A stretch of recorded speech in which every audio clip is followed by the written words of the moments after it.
Mustafa, and thank you for organising this conference and for inviting me to speak. On the anniversary of the lockdown and the revocation of Article 370, please first let me express my solidarity from the people of Luton North to the Kashmiri people. Every loss in Jammu and Kashmir is felt by the people in Luton. And as we've heard from other esteemed panel members, this is not just about a legal loss, this is a human loss. I've taken part in a number of international conferences on Kashmir now, and the testimonies that are shared from Kashmir go straight to the heart. The accounts of human rights abuses are shocking and horrific, and what I've heard today is no different. The situation is not improving, it is getting worse. The reports of arrests, torture, and rape are so many and now well documented that the international community cannot and must not ignore those atrocities. I don't want to go over many of the things that have been discussed by previous panel members because they've put them far better than I ever could. But there are situations at the moment, as I think the previous speaker touched upon, the international community's focus right now is on the pandemic. It's on COVID-19. And he quite rightly said that there is use of this pandemic to hide human rights abuses. And I think for the international community to say that their focus is somewhere else. But as we have this pandemic, the situation in Kashmir is heightened because the international focus is somewhere else other than human rights. But I don't believe that now is the time for us to turn away. Reports of Muslims being turned away from hospital if they can't prove that they don't have COVID-19 without any means or ways of doing so, on top of existing access to healthcare is a real issue.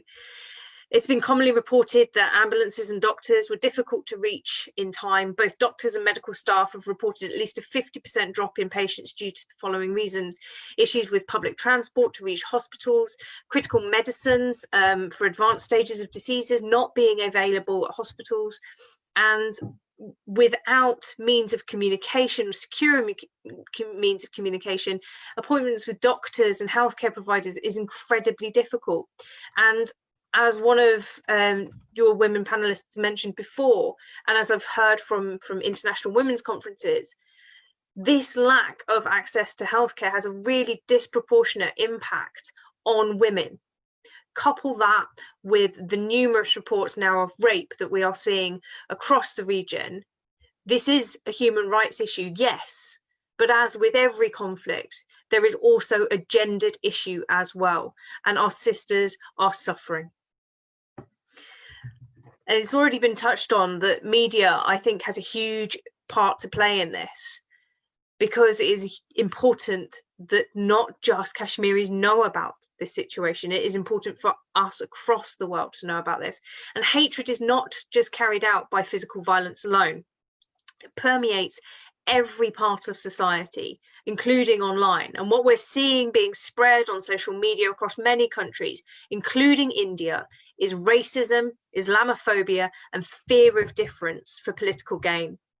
The global companies of Twitter, Facebook, YouTube must not be publishers of such hatred, and there must be an international call for them to stop promoting Islamophobic, racist messages, and they must be held accountable for the hatred they help spread. This isn't just about politics, this isn't just about political parties, this is also about multinational companies profiting from hatred. And when we talk about the international effort, this will not be solved by any one country alone. His Excellency, the President, is right. This will take an international effort. But there is hope, and he talks about what we could do in the British Parliament and the British government, and something that has given me hope, particularly over the last 6 months, is the level of cross-party working within the UK. There are many things that divide our political parties within Britain. There is very much difference on many things between the SNP, the Liberal Democrats. But when it comes to Kashmir, I have seen people from different political spectrums come together to be steadfast in their support for the Kashmiri people. And when Parliament comes back in September, I hope that we'll be given the opportunity to raise those concerns, those fears, but also those hopes for Kashmiri people to be able to determine their own future within the next session of Parliament. But it will take leadership on the international stage, and that, I'm afraid, has been sadly lacking from the current British government. Today, Nobel Prize winner John Hume, he brought peace to Northern Ireland when people said that it wasn't possible.